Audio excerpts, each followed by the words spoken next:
All right. Hello, all you sports fans out there in podcast land, and welcome once again to another edition of Babbling Brooks, your new favorite podcast, where I, your host Brooks, try to bring you some of today's sports news with just a little twist of my point of view. Hope everyone had an awesome start to the weekend and is enjoying your Saturday. Of course, it will be a Braves Saturday a little bit later on. Thought about trying to go up there, see the game, but I don't know, man. It's this weather's rough to make that 2-hour MARTA trek. So I think I'm still kind of holding out that maybe one of my friends, somebody listening, interested in going to a game soon. Definitely going to go. If I haven't gone by then, I'll go on my birthday.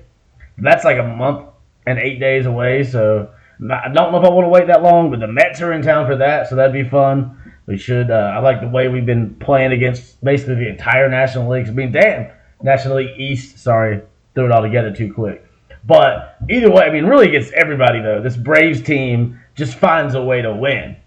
And they did that again last night, of course, starting out the second half of the season the way they spent most of the first half of the season, winning. This one did it in pretty dominant fashion. Ended up with a 9-0 win. Of course, getting that first inning grand slam. The fourth batter, whenever the fourth batter of the game hits a grand slam, your offense is off to a pretty damn hot start. And the other team's pitching is in trouble. Charlie Morton, just another great performance from him after kind of a slow start. But I feel like at this point, it's kind of expected from him that Charlie, the last couple years, doesn't really start out the gate really hot. Takes him a second to warm up. As long as he's been around, his experience is good as he's been over the years. You trust that he'll figure it out, and he definitely has. The last 3 starts, he's only given up 1 earned run total. It's over 19 innings pitched. And he started out this one looking pretty damn good. Retired the first 10 batters. Then the guy got a base hit. And you kind of wipe that out with a double play.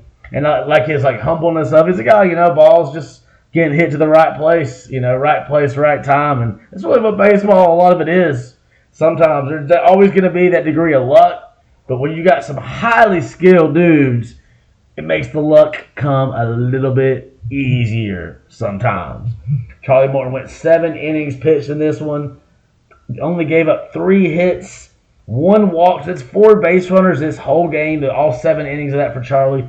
0 runs. Of course, it was a shutout for the whole team, not just Charlie. 4 strikeouts, which looks great next to that 1 walk. And the great thing, too, he did all this 83 total pitches. So, plenty of juice left. Saving up some. He's got a 3.20 ERA for the season right now. And he's 10-6.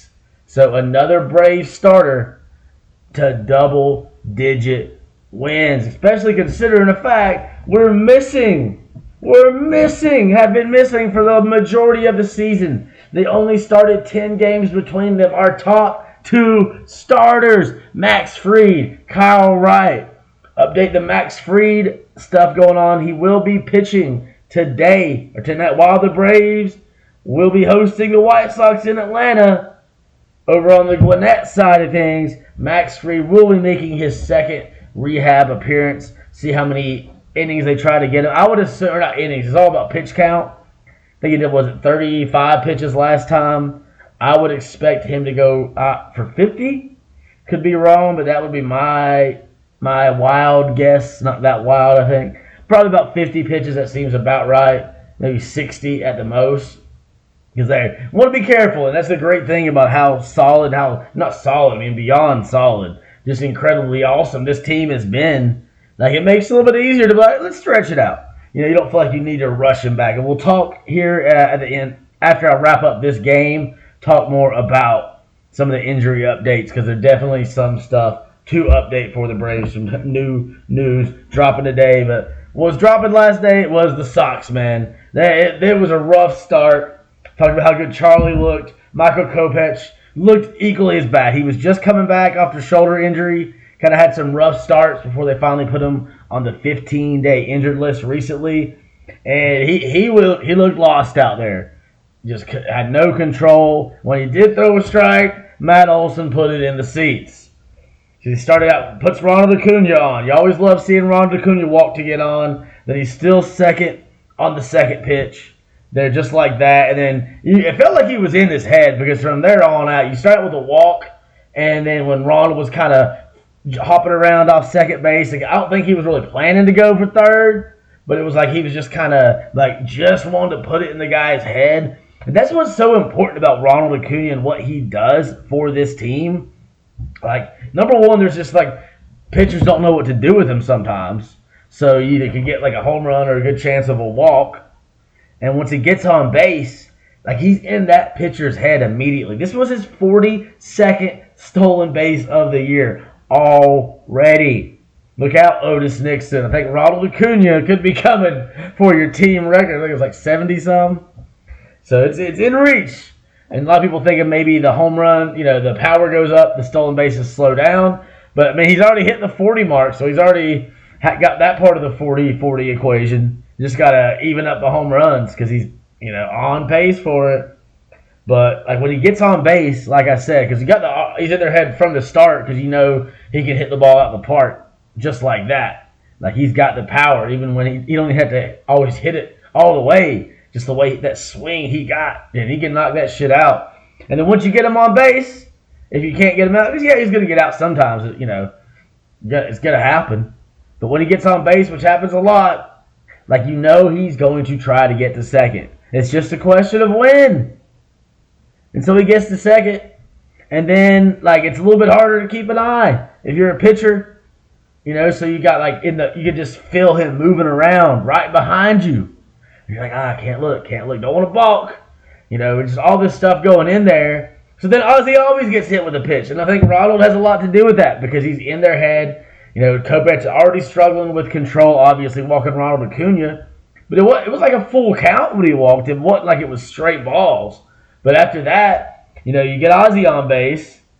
Then Austin gets walked as well. And Austin ended up 0-3 in this game, but still getting on base. And he gets a run scored. Thanks to the next batter, Matt Olson, his second grand slam of the season, 7th of his career, 30th home run for the season, as he's leading the National League in home runs and RBIs. I think it's like 76 RBIs. Of course, he is second in baseball. I think it's Adolis Garcia has him on the RBIs. Shohei Ohtani has the lead in the home runs. They are the only 2 Major League Baseball players this season that have gotten to the 30 home run mark. Of course, there will be plenty more joining them as the season goes along. But very impressive season for Matt Olson, especially since it feels like he's found a way, like, keep hitting these home runs, and like that strikeout total has been going down, because there for a while he was like league leader in strikeouts, and he's still not far from the top. But it's just it's a very nice trend to see a team that's hitting home runs like this. This was the 27th straight game this team has hit a home run. At least somebody's at least hit one home run. 27 straight games, franchise record. And I don't think they're done. Eventually it'll end, but honestly I don't think it's going to happen yet. I think they're going to keep doing it. Could be wrong, but hey, honestly, the home runs are nice, but as long as you win, that's what matters. And that's the great thing about this team. You put 4 runs on the board right out the gate. You're at home. I'm pretty sure you're a sellout crowd, like pretty much always. So that and you're White Sox, you're like, damn, man, they've been struggling anyway. And you throw them in this. That's not helpful a bit. It was like, ooh, and I have a soft spot for the White Sox, man. The White Sox and the Tigers, I've mentioned before, those were the rookie league affiliate teams in my hometown growing up. Especially the Tigers, because that was the one from my like formative baseball years. So back then it was like Braves and Tigers were my team, especially Braves. Braves watching every game on TBS, going to the World Series, playoffs every year. But also the Tigers, man. Seeing those Bristol Tigers, got to see guys like Juan Encarnacion, Frank Catalanotto, Tony Clark, who's leading the Players Association now. So a lot of important, great players I got to see over the days. The Appalachian League has a really storied history, actually. Bristol Twins had a pitcher throw a perfect, or a no-hitter. All strikeouts, perfect game, all strikeouts. That was the Bristol Twins, but they were a Pirates affiliate. That was like in the 60s. And they still use the same stadium. So that's kind of cool. Even though it's not like the affiliated league anymore. It's like an independent team league. But back then, that's where Nolan Ryan got his start with the Marion Mets. That's where my family is from. I only lived there like 1 year when I was like 2 years old. So I do not remember living in Marion. And thank God my family left Marion. No offense to Marion, but I'm glad did not. I remember staying with my mama on their sports section. Only talked about like the Marion high school team. Like, I don't give a damn about Marion's football team. I'm from the big city of Bristol, and of course Bristol compared to Atlanta might as well be a fucking village, but it's a city. Compared to Marion especially. The White Sox in this one, they're on a 3-game losing streak. They've only won 2 out of their last 10 games. So it's been a rough one. It's been a rough season for the White Sox. They got some talent, but not able to get anything done in this one. And the Braves just keep winning. See how talking about how they kept scoring runs. We did have the grand slam, obviously in the first inning. And even after that, it felt like the Braves were going to add on even more. I started getting excited because I mentioned yesterday, and once I got to work, when the bases got loaded before the grand slam, I was like, it was this day in history that the Braves hit 2 grand slams in the same game. Maybe they can do it the same inning. Because Acuna had a chance. He came around with the bases. He came on with the bases loaded. Second time in the inning, he came up, but couldn't get out in this one. He flew out to finally end the inning. He ended up 0-3 in this game. Still getting on base those 2 times, making a difference. Because obviously you can't have that Matt Olson grand slam if Ronald doesn't get on base to start it. And I believe the stolen base kind of got in dude's head. Also the fact he's already kind of struggled coming back from injury. And on top of that, this is the team you got to fucking face, man. It's just not right. But Kopech's getting bailed out in this one after walking Murphy. And Murphy getting to second base on a wild pitch. Of course, that was the only way he got on base was walking in this one. He was 0-4. But hey, man, you gotta do it every day. You gotta leave some stuff for the other guys. And then you get 2 outs if you're Kopech. But Touki Toussaint ended up taking over after that because then he walks Orlando Arcia, who ends up being 2-3 in this game, so taking care of business. So former Brave Touki Toussaint spent like 3 years with the Braves, like 18 to 21.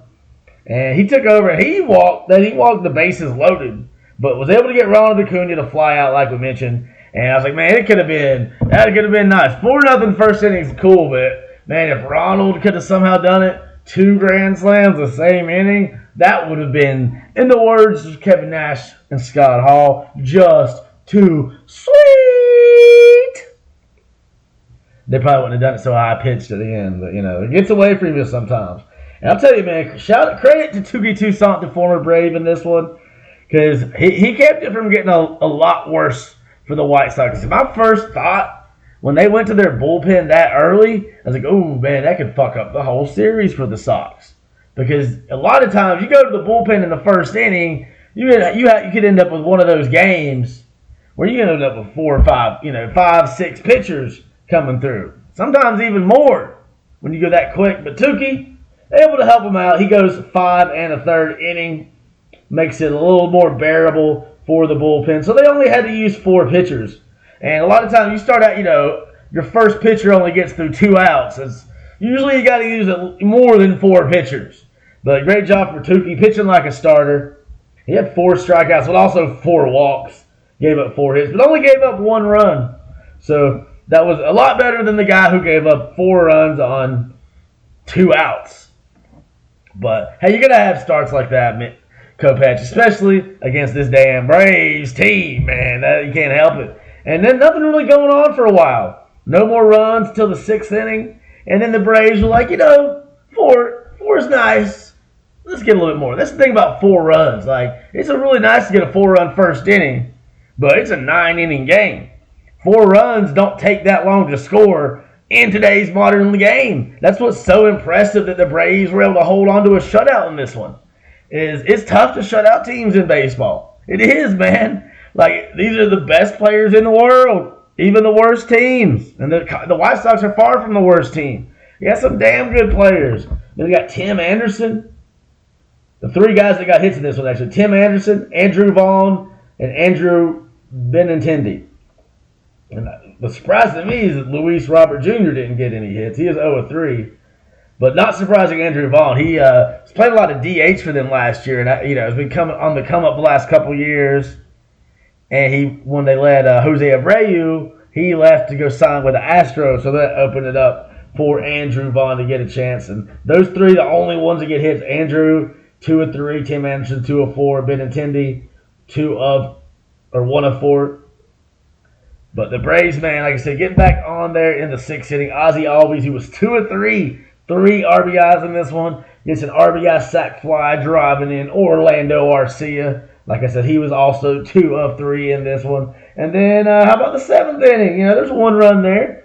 5's better than 4. But Orlando Arcia and Michael Harris II, both getting RBI singles in the seventh inning. Following it up a couple batters later, Ozzie Albies rounds it all out with an RBI double. 9-0. Braves in this one. And it could have been worse. Or better. Worse for the White Sox it could have been. Because we left 9 people on base. All of them in scoring position pretty much. Other than early on when Ronald, of course, with that, somebody was on first when he flew out early. But either way, you're 4 of 14. Runners in scoring position. Yeah, you'd like to have seen, Acuna and Riley. They were 0 of 5 in those situations. But, you can't really complain too much about a 9-0 win. When and Ronald, even when he doesn't do, he's not doing big games, it's kind of a disappointing line if you just look at the 0 for 3. If you look at that stolen base, the walk, the stolen base getting on early, and then that leads to the grand slam. Maybe, you could have still had a 3-run homer without him. But I feel like what happened with Ronald Acuna, him getting on base, stealing second on the second pitch, it got in Kopech's head because he was already, he knew it was going to be rough. He'd struggled some, been injured, but a lot of times, that could kind of help you get right, especially when you have a break like that. But this is a tough team to get right against. You got to bring your best stuff to Atlanta-ish, because I still have trouble calling that Atlanta. It takes me 2.5 hours on a fucking bus to get there. I don't know if that's Atlanta. I'm pretty damn close to this train station, too, at this point. But just what a game, man. What a team. It's just cool. At the bar, we're all just, in awe of how good this team is. But at the same time, you get the feeling this is a World Series or bust, baby. If this team doesn't go to the World Series, if this team doesn't win a World Series, especially if they don't go, but honestly, if this team doesn't win a World Series, the season won't be a failure, but it will be a disappointment. And I know that may be unfair, but that's how this team is thinking too. So I don't think I'm putting undue expectations, because the way this team responds, whenever you talk about how good they are, they're like, "Oh, it's great," but Matt Olson's like, "No, what does it really mean anything?" It's it's great to have great stats now, but matters is winning in October. Because look at last year. The Braves started slow. They came on hot, took over the Mets. They won the division, but it didn't end up meaning shit. It means something, obviously. But when it came down to it, the fucking Phillies, division rival, wild card in the playoffs, gets hot, sends the Braves home early. So I think this team remembers that, obviously. They're keeping that in their head. They're like, yeah, this is great. But last year, we didn't make it to the World Series after looking great. So they're like, let's finish the work. And it is kind of nice seeing our other, everybody else in the division lost that played last night. So thank you, San Diego. And who was the other? I have to look and see who the other team was that helped us out. I just watched the highlights of it. The Nationals game was canceled or suspended because of rain. They actually just started the game again. Oh yeah, the Orioles beat the Marlins for us 5-2, and the Padres. God, I hate when my phone just randomly goes dim. right when you're trying to look at stuff. Oh yeah, the Padres beat the Phillies 8-3. So helping us out. We're up 9 games, 9.5 games on the Marlins, 13 games on the Phillies, 19.5 games ahead of them fucking Flushing Mets. Dodgers, that was the time. One of those nights I rooted for the Dodgers. I'm not really a Dodgers hater till we're up against them. Obviously, I want to kick their ass, but I've always got to have a little soft spot for the team. First team to have the common sense / courage. Through Branch Rickey, the guy that was running the team back then, to finally put a black player on the field. This is crazy. It took till after World War II, 1947. Jackie Robinson, number 42. Got to mention, you talk about number 42, Ronald Acuna stolen bases. Anytime the number 42 comes up, got to talk about Jackie Robinson. Just what a legend he was, how important he was to the game of baseball, and to the fucking world, to America. America. I know it sounds like an exaggeration, but Jackie Robinson is a fucking American hero. And don't you ever forget it. Don't you fucking question it. You question most things in life, like you should. But don't question Jackie Robinson being an American fucking hero. That's all for that for right now. Let's see. What the Braves do? We got about the RBIs. Ozzie putting at 9. Charlie Morton, of course. He had the 7 shutout innings. But you want to have a shutout in this game. Usually it takes more than one guy. Today it took 3 for the Braves. Ben Heller, Lucas Luetge. He was just recalled to the team. Now, with the injury to AJ Minter, because that's the injury news I was foreshadowing earlier with some of it. AJ Minter did get put on the injured list after spending several days day to day. I think they thought the All-Star break would be maybe enough time to where he wouldn't have to go to the injured list, but looking like he's still feeling kind of off because he had to leave after, 1 out the other day.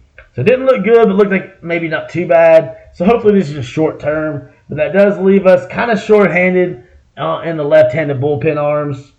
But great job, hopefully this is more of what we'll see from these guys, both kind of relatively new. Of course, got Heller in a trade. I think it's with the Rays. Or claims, I can't remember. Either way, I think it was a really cheap trade. Didn't give anybody up. And Lucas Luetge, I don't know how you say his name, honestly. He kind of had some rough patches when he came up last time.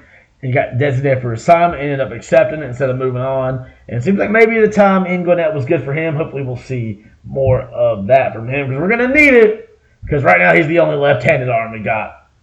Because, AJ Minter going to the 15-day injured list. Derek Rodriguez coming up to replace him from Gwinnett. And like I mentioned before as well, Max Fried will be pitching tonight for the Gwinnett Stripers. So hopefully we can get some good updates for you on that. Still waiting to see. They have not announced the probable pitchers for the Braves Diamondback series yet. Because I'm kind of curious to see what's going on. I'm assuming with Bryce Elder, they're just, giving him an extra day off. Or actually, it should be an extra 2 days off. Because he would have been pretty much on schedule to pitch. Since he didn't pitch in the All-Star game. Should have been on schedule to pitch tomorrow.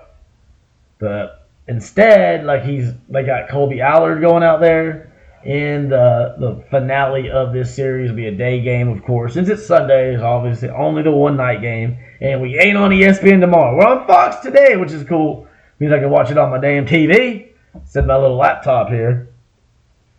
But, we'll see what happens with that, because we still got to see when Soroka's going to pitch. Bryce Elder, I would assume those will be the first 2 guys up in that next series. Bryce, of course, had a rough one going into the All-Star break. But, man, Tampa was due to have a big game. They hadn't done anything, for a while. They were on their longest losing streak of the season. They were due a win. So I don't think you can totally hold that against them. You can't be perfect. You're going to have those games, especially coming up as a young player. And I like what I've seen from him. I would assume he'll probably pitch to open the Arizona series. And see what Soroka does. And, this team, it's kind of a nice position to be in heading into the trade deadline where you could upgrade, but you don't necessarily, feel desperate to do it. I wouldn't be surprised to see them add a bullpen arm. I think with the starters, we're going to end up with Max coming back and Soroka hopefully returning to his 2020 rookie all-star form. then maybe we don't have to worry as much about trying to get a starter, like an extra arm in there, unless we get Shohei without giving up everything. But that's going to be tough. And you can't help but dream about getting Shohei next year, replacing Charlie Morton and Marcell Ozuna, both the one player, being better than both. No offense to you guys, but he would be.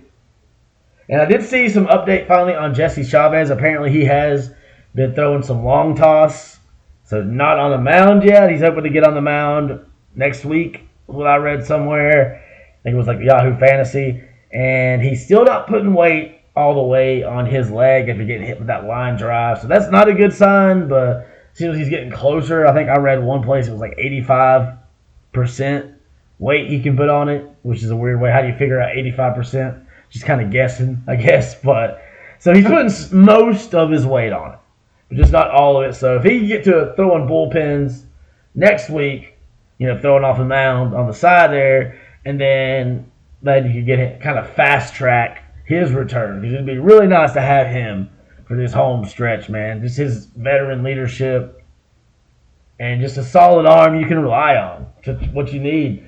And, nobody's going 9 innings on their own anymore, so you gotta have a bullpen, especially when you get to the playoffs. You gotta be able to have all kinds of options at your disposal, be able to take care of business. So hopefully AJ won't be on there too long, and hopefully we can get Jesse Chavez back in that bullpen, get Max back in that starting rotation, and figure out what to do, because we could have a good problem of having too many arms once Max gets back. And I still haven't seen any updates on Kyle. Some people still think he could come back. I'm not really expecting it, honestly, at this point, unless we get him very much at the end. But he would need to start making progress pretty soon, I would believe. Either way, I think that's going to be about it for me today. We'll do a quick look around the league, sort of see what we got, what kind of streaks we got going on, like who's hot and who's not. Baltimore Orioles, they hot. They won 6 in a row, as well as their division rival, the Boston Red Sox. Even the Red Sox are 8.5 out of first, 7 behind the Orioles. Because the Orioles kind of, thanks to us and what we did to the Rays before the All-Star break, as well as the other losses they stacked up there, Baltimore has been able to close the gap. They've won 7 of the last 10, and Tampa's lost 7 of the last 10. But I think they're primed to go on a run of their own. Did start a one-game winning streak, see if they can build on that. Everything's kind of mid in the Central. No big winning streaks. The longest losing streak in the AL Central is the White Sox, and hopefully we'll add to that. No offense, White Sox fans, but I think this could very well be a sweep for our beloved Bravos. It's not like Tampa where it was a road series. This is in Atlanta, and Chicago is not a very good team. They're not bad. Just kind of a mid team, 8.5 out of first, 38 and 55. So not a great season, but still, they could still make some sort of wild card run. Still some time for that. Probably unlikely, but nice little, the Luis Robert Jr., Tim Anderson, and Andrew Vaughn core. Those 3 guys are talented. You get some guys around them, maybe not have so many pitching struggles, and then do something. And no big winning streaks in the American League West. The Angels now lost 6 in a row. Struggled last night even with Shohei pitching. And you got to wonder, man, if this continues, is they going to just go ahead and trade him off? Or do you want to wait and lose him for nothing? Because you don't want to be the guy that trades him away as a GM, as a team, whatever. But you also don't want to be the one that, loses him for nothing. And the way they're looking, unless they can convince him they're going to do something, they are missing Mike Trout for a couple months now. It did have another guy, I think it was Anthony Rendon, went to the injured list as well recently. But 6 losses in a row. They've lost 9 of the last 10. Just feels like that's increasing the possibility Shohei gets moved on sooner rather than later. And I'm just hoping the teams I do not want Shohei to go to is either a New York team or any other team in the National League East, like Phillies, Marlins. None of them. Don't want to see him anywhere. Washington, nowhere. Nowhere in the division. Don't want to see him with the Dodgers. And I prefer that over a New York team. But that would just be too good of a team. But Seattle and Atlanta, those would be my top choices. Just because I got a soft spot for Seattle. It was, other my true American League teams. There's about 3 American League teams: the Mariners, the White Sox, and the Tigers. But he wants to win. The Tigers and the White Sox do not look ready to compete for a World Series. But you put Shohei on the same team with Julio Rodriguez, one of the top rising stars in today's game. And, Teoscar Hernandez, a great pickup for them in the offseason from the Jays as a free agent. Luis Castillo on the mound. They got George Kirby throwing heat. This is a team that's got a lot of talent. So you put Shohei on that team, and then, of course, you got the Ichiro connection. That's a team that's ready to win. The Braves, dude, that's a dynasty. Depending on what we'd have to give up to get them, unless we just wait and get them in free agency. That's what I would prefer. But the Braves is interesting with their financial situation. I'll do this and then one quick look at the National League standings, and I'll kind of call it a day. But I was reading this article earlier because the Braves are owned by Liberty Media, who also owns Sirius XM. There's a couple other things. I was surprised that they owned I can't remember what they all were off the top of my head. But either way, so Liberty Media is going to spin the Braves off. Some people say it could lead to a sale. Some say maybe not. But it's going to make it its own separate company. And it's already been pretty much they don't put money into the Braves, but they also don't take money out of it. So it's the money, the Braves basically get to spend the money they make. So that could be a good sign because, you're not going to have an owner like the Mets is come in and maybe put down a lot of money for Shohei, but maybe, Alex Anthopoulos finds a way to make some room for him. Trade some prospects maybe. Try to give up one of the young pitchers. I don't know. I prefer, that's why I would prefer doing free agency and just try to make it work that way. Because just imagine him in that rotation. Max and Kyle and Spencer, Bryce, maybe Soroka. Just so much talent. And Marcel's been great at DH, but having Shohei Ohtani as our DH, league leader in home runs, that might be just too sweet. Braves on a 1-game winning streak, so not that hot.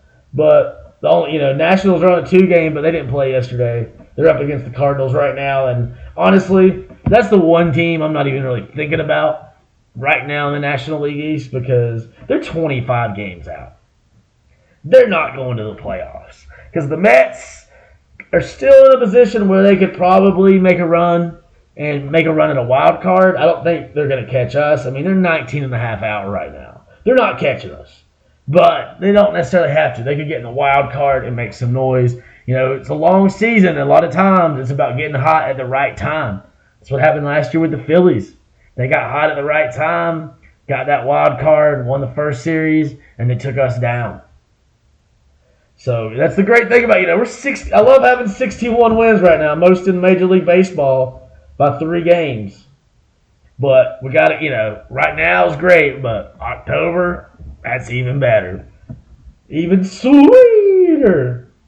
And the National League Central, just a couple 2-game winning streaks. The first and the last place team, the Brewers, tied with first with the Reds, who are actually on a rare 2-game losing streak. And the Cardinals actually on a 2-game winning streak. So they're trying to turn it around. As bad as they've been this year, they're only 11 games out of first place. And they've definitely been one of the more disappointing teams in baseball. But I'm still mad about 2019, so I have no problem seeing the Cardinals lose. But the Dodgers, talking about hot teams in the West, a lot of hot teams in the West. So middle of the ground winning streaks going on. The Dodgers won 5 in a row. They are now won 7 of the last 10. 1 game up on the Diamondbacks, who have lost a couple games. Giants, though, won 3 in a row, so watch out, Diamondbacks.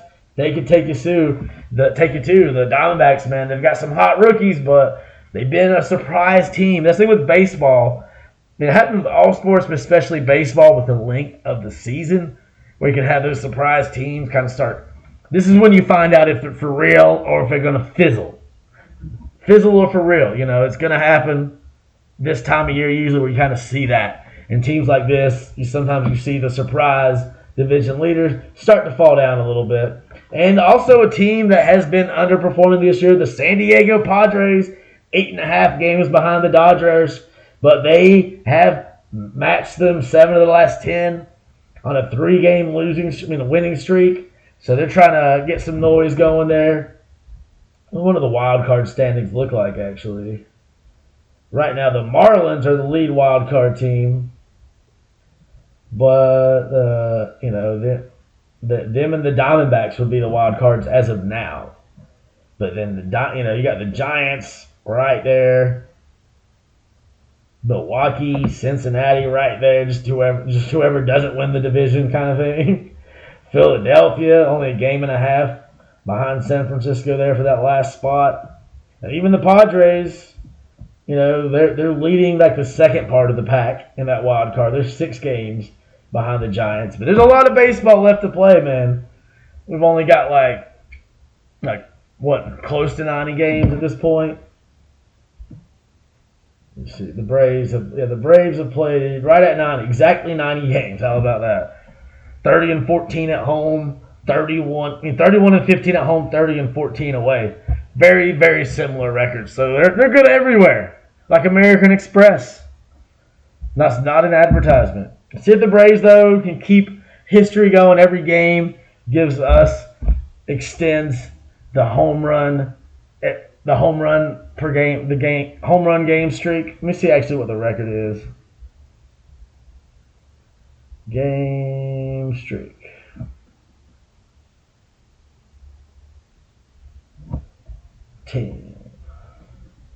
31. That's the American League / Major League Baseball record. The Yankees did that in 2019. And the Astros, who we just tied the Astros, they did it in 2019 to 2020. Kind of the end of one year going into the beginning of the next. So Braves on the cusp. And we do, 5 more. That's a Major League Baseball record. And that's a lot. And, I'd rather have a World Series than set that record. But who says we can't do both? Who says, right? Like John Mayer said, who says can't get stoned? But either way, that's going to be all for me. We got, Spencer Strider on the mound tonight. So that should be electrifying. He's going to bring the heat. Going up against Lance. What we're going to do, let's win one. Let's do it. Let's win another one, Braves country. And then check back. Not sure when I'll do the next episode. I'm gonna try to do one tomorrow night. I need to get in the habit of doing them after my day shift. I'm not used to doing them after work. I'm used to working at nights, so it's really easy for me to do it more energy. But after work, sometimes I don't have as much energy, so I'll just try to get myself a coffee when I get off, wake myself up for a couple hours, and give y'all a good episode to wrap up this series. It's probably not going to get on tonight, like after the game. It's a 7 o'clock game, so it would be like 11 o'clock midnight by the time I was actually talking about it. So the plan is I'm going to try to do one check back tomorrow night, Sunday night, for a new episode of Babbling Brooks, wrapping up this stuff. Then, of course, we will be having the Hawks are in action tomorrow night as well. So I'm going to try to do it before then, and then maybe Monday night or Tuesday talk about some Hawks stuff. And before long, I'll have to do a Panthers episode. Because damn, football is like a month away. That shit crazy. Time's just flying by. Getting older and older as time elapses. But hey, man, hope y'all have a great day. Hope y'all enjoy the elapses of time. Whatever the fuck that means. Watch the Braves get a win. Or watch your team get a win as long as they ain't playing my team. Having said all that, man, hope y'all have a great day. Enjoy the summer. Or try to stay out the heat. Either way. Go Braves, and peace out.